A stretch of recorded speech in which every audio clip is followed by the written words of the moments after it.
Hello दोस्तों, कैसे हैं आप लोग। आशा करता हूँ अच्छे होंगे और आप सबों की परीक्षा की तैयारी भी बहुत अच्छे से चल रही होगी।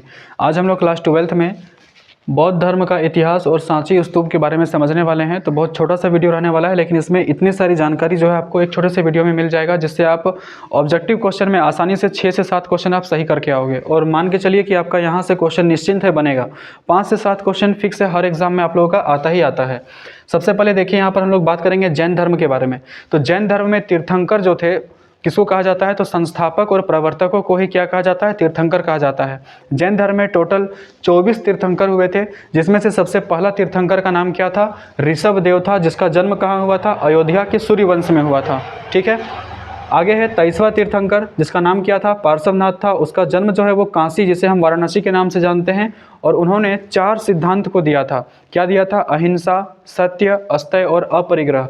अहिंसा का मतलब होता है लड़ाई न करना, सत्य का मतलब होता है सत्य यानी कि सच कहना, अस्तेय का मतलब होता है चोरी न करना, अपरिग्रह का मतलब होता है गृह का त्याग करना।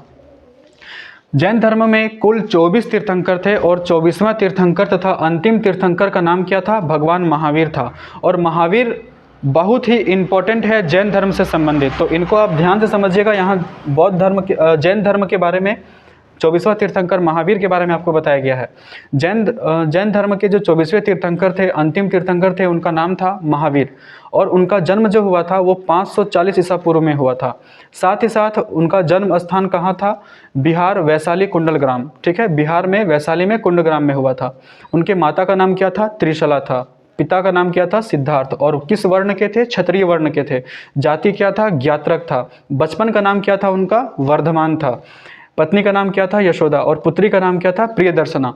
महात्मा जो महावीर थे, भगवान जो महावीर थे, उनको केवल्य ज्ञान की प्राप्ति हुई थी। तो कितने वर्ष की तप लगा था उसमें, तो 12 साल का तप किया था उन्होंने, तब जाकर के उनको केवल्य ज्ञान की प्राप्ति हुई थी। ठीक है। ज्ञान प्राप्ति का स्थान क्या था, तो जुम्बिक ग्राम था। जुम्बिक ग्राम के समीप एक नदी था जिसका नाम था ऋजुपालिका नदी। और साल के पेड़ के नीचे उनको जो है ज्ञान की प्राप्ति हुई थी। ज्ञान की प्राप्ति के समय महावीर की जो आयु थी वो कितने थी, 42 साल का था। ज्ञान प्राप्ति के बाद भगवान महावीर को 3 नामों से जाना जाने लगा। अहर्त माने होता है पूजनीय, केवलिन का मतलब होता है सर्वज्ञ, मतलब सब कुछ जानने वाला, और निग्रंथ का मतलब होता है बंधन रहित, यानी कि दुनिया के संसार के मोह माया से मुक्त हो जाना। ज्ञान प्राप्ति के बाद भगवान महावीर ने सबसे पहला जो उपदेश दिया था वो कहाँ दिया था, राजगृह में दिया था। और किस भाषा में दिया था, अगर एग्जाम में पूछेगा तो किस भाषा में दिया था, पाली भाषा में दिया था। याद रखना है कि सबसे पहला उपदेश कहाँ दिया था, तो राजगृह में दिया था। और किस भाषा में दिया था, तो पाली भाषा में दिया था।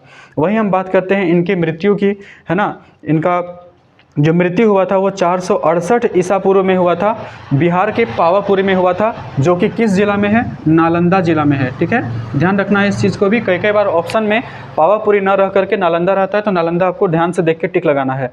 त्रिरत्न यानी कि जैन धर्म में 3 रत्न थे, 3 रत्न हुए। उनके सबसे पहला रत्न क्या था, सम्यक ज्ञान, सम्यक दर्शन और सम्यक चरित्र। एग्जाम में कई बार आपसे पूछ लिया जाएगा कि निम्नलिखित में से कौन सा एक जैन धर्म से संबंधित नहीं है, तो ये सभी 3 ऑप्शन दिए जाएंगे। तो आपको 3 ऑप्शन को छोड़ करके जो बाकी चौथा ऑप्शन रहेगा उसको टिक मार देना है। संप्रदाय यानी जैन धर्म को 2 संप्रदाय में बांटा गया था, एक था श्वेतांबर और एक क्या था, दिगंबर। तो श्वेतांबर जो श्वेत वस्त्र धारण करते थे, दिगंबर जो वस्त्र धारण नहीं करते थे।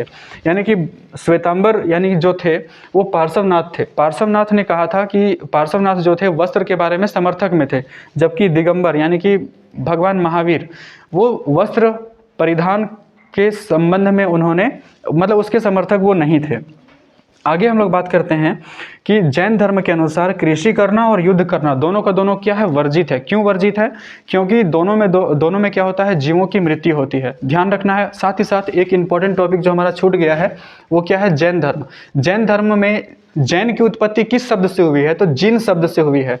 जैन धर्म में जिन शब्द की उत्पत्ति किस शब्द से हुई है, जैन धर्म में जैन का उत्पत्ति किस शब्द से हुई है, तो जिन शब्द से हुई है। और इसका अर्थ क्या होता है कि इंद्रियों पर नियंत्रण करके आध्यात्मिक पर विजय प्राप्त करना, आध्यात्मिक में विजय प्राप्त करना। तो मैं उम्मीद करता हूं कि आपको पूरा अच्छे तरह से यह टॉपिक समझ में आया होगा। पसंद आया होगा तो वीडियो को लाइक शेयर अपने दोस्तों तक जरूर कर दीजिएगा। साथ ही साथ चैनल को सब्सक्राइब जरूर कर लीजिएगा। मिलेंगे नेक्स्ट वीडियो में। जय हिंद।